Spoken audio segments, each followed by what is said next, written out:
उस वीरान गांव में शार्दुल शाह शिजा के साथ काले चुड़ैलों की तलाश में चला जा रहा था। गांव के बीचों बीच एक कमरे में उन्हें 2 काले चुड़ैल मिले और उनसे लोहा लेते हुए शार्दुल शाह ने एक चुड़ैल को मार गिराया, जबकि दूसरी चुड़ैल शिजा पर आक्रमण कर रही थी। अपनी चुड़ैल बहन को मरा हुआ देखकर ये चुड़ैल शार्दुल शाह की तरफ लपकी। शार्दुल इस चुड़ैल को बस में करने की कोशिश कर ही रहा था कि तभी उसे अपनी पीठ पर कुछ चुभन का एहसास हुआ। उसने हाथ लगाकर देखा तो उसे पता लगा कि ये एक सुई थी जो उसकी पीठ पर चुभोई गई थी। जब शार्दुल शाह ने पलटकर देखा तो उसने पाया कि सुई चुभोने वाली कोई और नहीं बल्कि शिजा ही थी। इस बात पर उस लाल बालों वाली काली चुड़ैल ने शार्दुल शाह का बहुत मजाक उड़ाया और उसे कहा कि जब कोई अपना, खास तौर से वो जिस पर तुम बहुत भरोसा करते हो, वो तुम्हारे प्राण ले लेता है तो वाकई बहुत इत्मीनान होता है। शार्दुल शाह आश्चर्यचकित था। उसे भरोसा ही नहीं हो रहा था कि उसके साथ शिजा ने ऐसा कर दिया है। लेकिन उसे दर्द में देखकर भी जब शिजा उसकी तरफ नहीं आई बल्कि मुस्कुराती रही और उसने यहाँ तक कह दिया कि शुद्ध खून वाले पिशाचों को बहकाना और बेवकूफ बनाना बहुत आसान है, और शार्दुल शाह केवल उसके खूबसूरत चेहरे की वजह से बेवकूफ बन गया।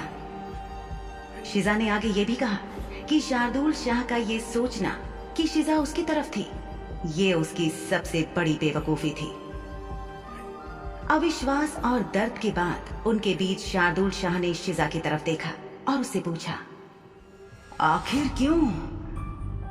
शिजा के चेहरे के सामान्य भाव अचानक नफरत के भावों में बदल गए और उसने शार्दुल को देखते हुए कहा, तुम्हें नहीं लगता कि इस सवाल का जवाब तुम्हें खुद से पूछना चाहिए?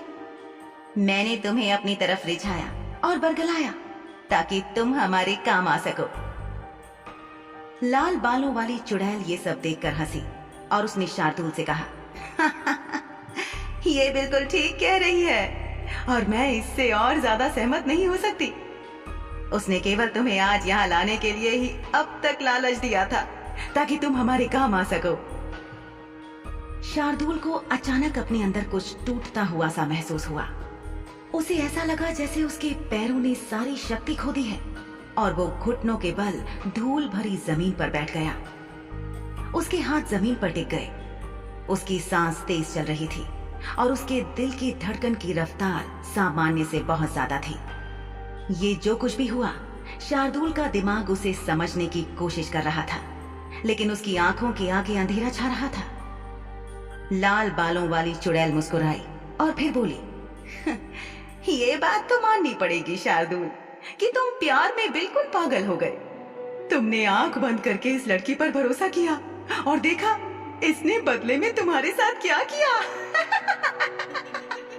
इतना कहते ही लाल बालों वाली चुड़ैल जोर जोर से ठहाका लगाकर हंसने लगी।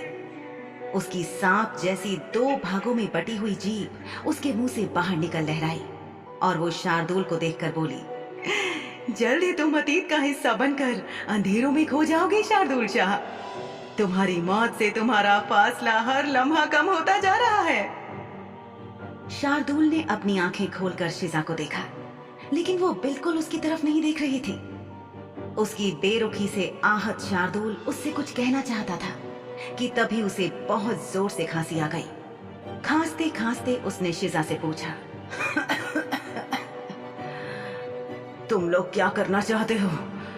मुझे बताओ कि तुम ये सब क्यों कर रहे हो? शार्दुल के चेहरे पर कमजोरी दिखने लगी थी और उसकी गहरी लाल आंखों का रंग काले और लाल के बीच में बार बार बदलने लगा था। शार्दुल की हालत देखकर लाल बालों वाली चुड़ैल और शिजा काफी खुश लग रहे थे। लाल बालों वाली चुड़ैल कमरे में चारों तरफ घूमते हुए कमरे के दूसरे कोने में गई और वहां से उसने एक झाड़ू उठाया। शार्दुल को देखते हुए वो बहुत बेदर्दी से बोली, अच्छा तो तुम जानना चाहते हो कि तुम्हारे साथ क्या हो रहा है? तो सुनो, तुम्हारे दिल का संक्रमण यानी कि दिल का भ्रष्ट होना शुरू हो चुका है। अब से कुछ ही देर में ये संक्रमण पूरी तरह से तुम्हें अपनी चपेट में ले लेगा, यानी कि हर एक गुजरता लम्हा तुम्हें तुम्हारी मौत की तरफ लेकर जा रहा है। शार्दुल शाह, जल्दी ही तुम मरने वाले हो।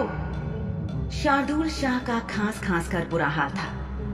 अचानक खांसी के साथ थोड़ा खून उसके मुंह से बाहर निकला और फर्श पर बिखर गया। शार्दुल के होंठ अपने ही खून से रंगे हुए थे और उसका चेहरा लाल हो चुका था। उसकी आंखें बंद होने लगी। फर्श पर लेटे हुए उसे ऐसा महसूस हो रहा था कि जैसे उसके शरीर के अंदर उसके दिल को किसी बेदर्द खूनी पंजे ने जकड़ लिया है और उसकी पूरी शक्ति से वो उसके दिल को निचोड़ रहा है।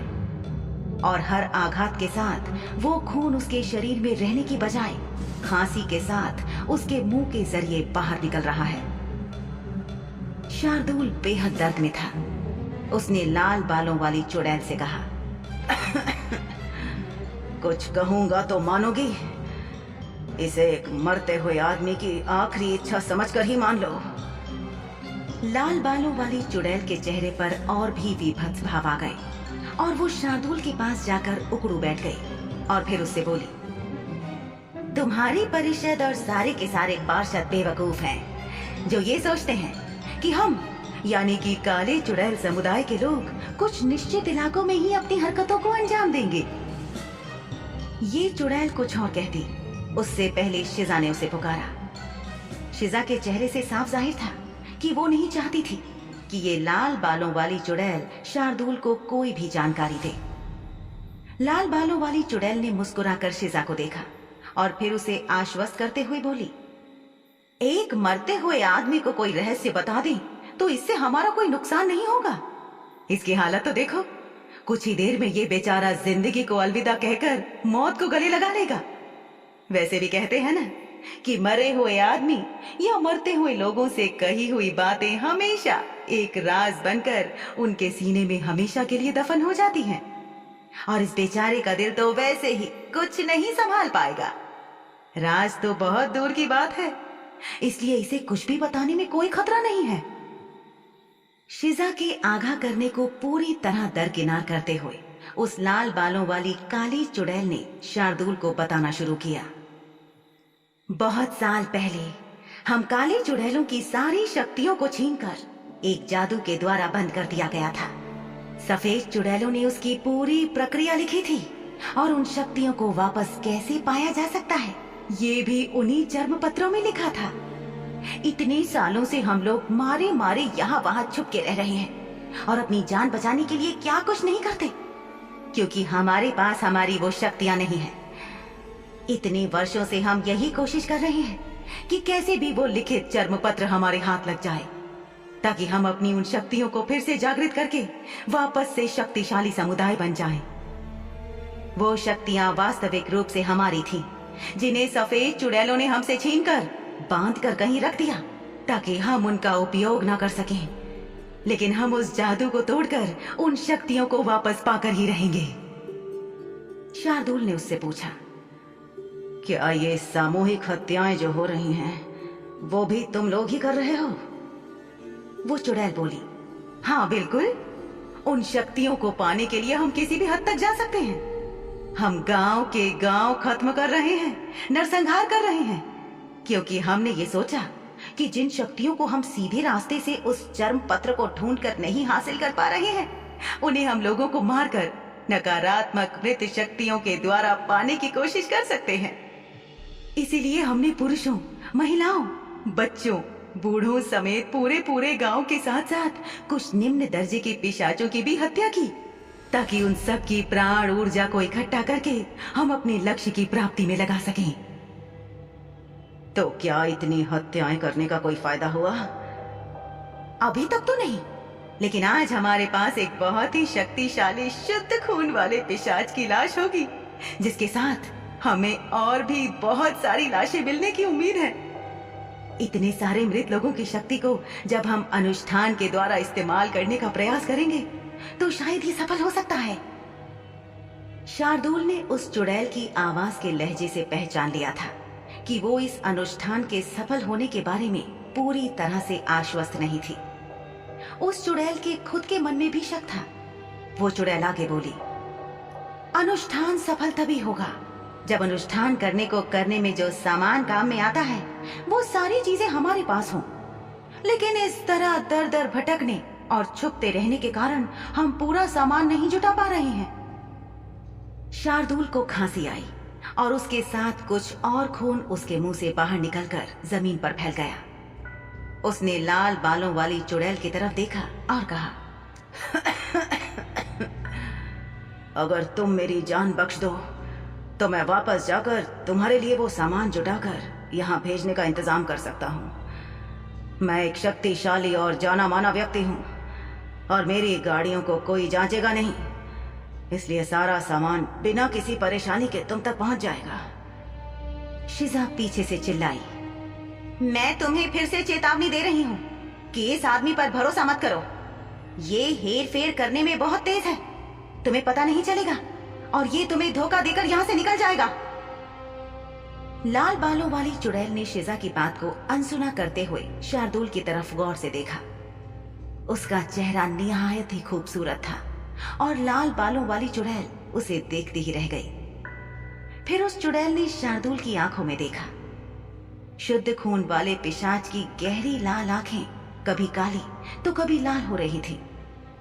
उस चुड़ैल को याद आया कि अक्सर उसके समुदाय के लोग पिशाचों की आंखों के बारे में कई अफवाहें फैलाते थे और आज उसे अपनी आंखों से देखने का मौका मिल रहा था। उसे जिज्ञासा भी हो रही थी और साथ ही साथ शार्दुल की बातों से थोड़ी उम्मीद भी जाग रही थी। उसने आगे कहा, तुम्हें क्या लगता है कि हमें जो सामान चाहिए वो आसानी से कहीं भी उपलब्ध हो जाता है? अगर ऐसा होता तो हम खुद न मंगवा लेते। हमें जो चीजें चाहिए वो बहुत आसानी से नहीं मिलती। कुछ चीजें दुर्लभ भी हैं। ये बाजार में सामान्य रूप से दुकानों पर बिकने वाली चीजें नहीं हैं। इन दुर्लभ चीजों में कुछ चर्म पत्र हैं जिन्हें सफेद चुड़ैलों ने आज से सैकड़ों साल पहले लिखा था और अपनी शक्तियों से सील कर दिया था ताकि हम उस तक नहीं पहुंच सके। और देखो, आज तक हम उनकी तलाश ही कर रहे हैं, उन तक पहुंच नहीं पाए हैं। इस सब के अलावा हम अपनी एक चुड़ैल बंधु की तलाश भी कर रहे हैं। शार्दुल ने चौंक कर पूछा, चुड़ैल बंधु? यानी तुम्हारे ही समुदाय का कोई साथी? सफेद और काली चुड़ैल में इतने ज्यादा अंतर होते थे कि वो दोनों एक दूसरे से बहुत अलग होती थी। फिर भी उन्हें बाहर की दुनिया में एक दूसरे की दूर के रिश्ते की बहनें ही कहा जाता था। इसलिए शार्दुल को हैरानी हो रही थी कि जब ये सफेद और काली दोनों चुड़ैलें एक साथ यहाँ इस कमरे में मौजूद थी तो अब ये अपने किस भाई या बहन के बारे में बात कर रही थी। लाल बालों वाली चुड़ैल ने फौरन शार्दुल को बताया, हमारी एक बड़ी बहन जो बहुत ज्ञानी और बहुत जानकारी रखने वाली पूर्वज पीढ़ी से थी, उसने हमें बताया था कि हमारे बारे में जो जानकारी चर्म पत्रों में संचित है उन चर्म पत्रों में से एक में काली चुड़ैलों का उद्धार करने वाली संतान का जिक्र है। ये बच्चा किसी भी चुड़ैल प्रजाति का सबसे शक्तिशाली और सक्षम स्वरूप होगा। हम उसे ही ढूंढ रहे हैं। इतना कह के लाल बालों वाली चुड़ैल ने शार्दुल के खूबसूरत चेहरे को देखा। उसकी त्वचा मुलायम थी और उसके चेहरे पर दर्द के साथ साथ आक्रामकता के भाव थे जो उसके दिल में लगातार हो रहे दर्द के कारण शिथिल पड़ते जा रहे थे। उस चुड़ैल ने हाथ बढ़ाकर शार्दुल के खूबसूरत चेहरे को छुआ। शिजा, जो बहुत देर से चुपचाप खड़ी थी, उसने आगे की बात पूरी की। अक्सर ऐसी शक्तिशाली संतान एक वर्ण संकर संतान होगी, यानी कि उसके माता पिता में से एक चुड़ैल और दूसरा मानव या पिशाच हो सकता है। इन दोनों माता पिता के युग्म से बनी वो संतान बहुत शक्तिशाली और अभूतपूर्व कौशल से युक्त होगी। इस बात ने फौरन शार्दुल शाह का ध्यान आकर्षित किया। ये वर्ण संकर संतान तभी पैदा हो सकती थी जब चुड़ैलें किसी दूसरे प्राणी के साथ विवाह करें। चुड़ैलों के लिए आमतौर पर मनुष्यों या पिशाचों से शादी करना आसान काम नहीं।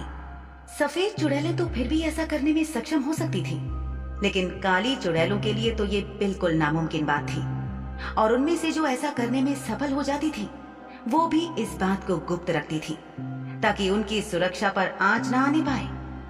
शार्दुल ने जमीन से अपना सिर थोड़ा ऊपर उठाया और सांस लेने की कोशिश की। साफ दिख रहा था कि उसे सांस लेने में भी परेशानी हो रही थी। उसने लाल बालों वाली चुड़ैल से पूछा, आप लोग इस बात का कैसे पता लगाते हो? लाल बालों वाली चुड़ैल बोली। हमारे पास ये सब पता करने के लिए अपने साधन हैं। उसके बात करने के तरीके से शार्दुल को ये बात समझ में आ चुकी थी कि अभी तक इस दिशा में उनके पास कोई जानकारी नहीं थी। वो ये भी समझ चुका था कि ये संभव था कि चुड़ैलें अपने उस चुड़ैल बंधु को खोजने के लिए कोशिश कर रही थी, लेकिन अभी तक उन्हें सफलता नहीं मिली थी और उनके पास ऐसा कोई तरीका नहीं था जिससे वो निश्चित तौर पर उसका पता लगा सके। लेकिन इनकी बातों से वो ये तो समझ चुका था कि वो जिसे ढूंढ रही थी वो एक पोशीदा चुड़ैल था। कौन था ये चुड़ैल बंधु जिसे चुड़ैलें ढूंढ रही थी?